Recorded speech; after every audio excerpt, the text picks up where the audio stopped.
Assalamualaikum warahmatullahi wabarakatuh. Perkenalkan, kami dari sesi 14. Di sini kami akan memaparkan presentasi kami mengenai pengaruh budaya.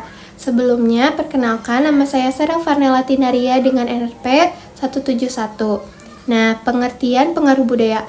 Budaya adalah faktor dasar yang membentuk keinginan dan perilaku.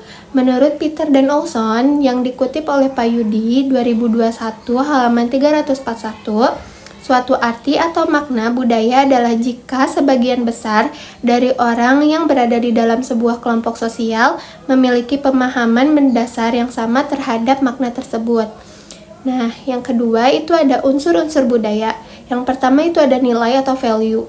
Kepercayaan atau segala sesuatu yang dianggap penting oleh seseorang atau suatu masyarakat. Nilai bisa berarti sebuah kepercayaan tentang suatu hal.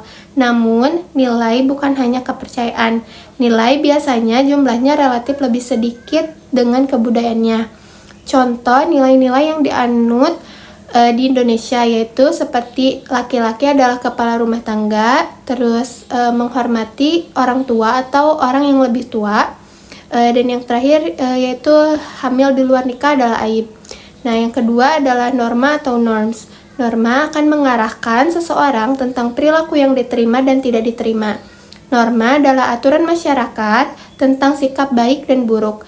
Tindakan yang boleh dan tidak boleh. Norma itu dibagi menjadi dua, yaitu ada enacted norms dan naive norm.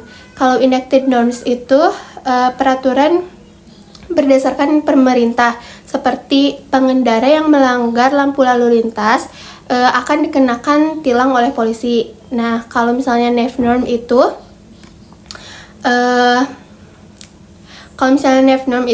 norma yang ada dalam budaya yang bisa dipahami dan dihayati. Seperti contohnya orang tua itu selalu benar, tidak pernah salah. Nah, seperti itu. Ada kebiasaan, larangan, dan simbol. Kebiasaan atau customs. Kebiasaan ini berbentuk perilaku dan tindakan yang diterima secara budaya, seperti upacara perkawinan, upacara pemakaman.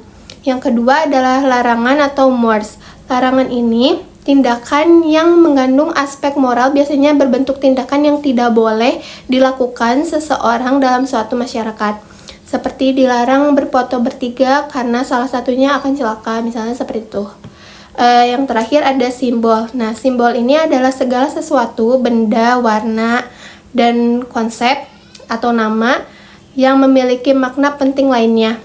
Seperti warna merah itu melambangkan keberanian, dan kalau misalnya di binatang itu mobil kijang. Nah, kijangnya ini melambangkan tangguh dan berlari lebih kencang, seperti itu. Nah, berikutnya ada subkebudayaan. Dalam suatu negara, selain terdapat apa yang disebut budaya bangsa, juga terdapat cabang-cabang budaya yang membentuk budaya bangsa. Hal ini terjadi karena dalam suatu bangsa, berbagai etnis dan kebudayaan lokal bercampur baur sehingga setiap kelompok mempunyai ciri budaya khas yang berbeda dengan yang lainnya. Contohnya, kebudayaan Jawa yang secara terus-menerus berkembang dan mempengaruhi pola hidup etnis Jawa. Nah, subkebudayaan ini dibagi menjadi dua, yaitu ada subbudaya demografi dan subbudaya kelas sosial. Nah, kalau subbudaya demografi ini menjelaskan karakteristik suatu populasi dan dikelompokkan ke dalam karakteristik yang sama, misalnya agama, umur, pekerjaan, dan status perkawinan. Nah, kalau subbudaya kelas sosial ini menunjukkan adanya kelompok-kelompok yang secara umum mempunyai perbedaan dalam pendapatan, gaya hidup, dan kecenderungan konsumsi. Nah, yang terakhir ada pengaruh kelas sosial pada keputusan pembelian. Mowen dalam Sutisna dikutip Payudi 2021 halaman 348 mengatakan bahwa wanita dengan kelas sosial yang lebih tinggi cenderung untuk menyenangi toko yang mempunyai citra fashion yang tinggi seperti department store dan toko yang menjual barang-barang khusus.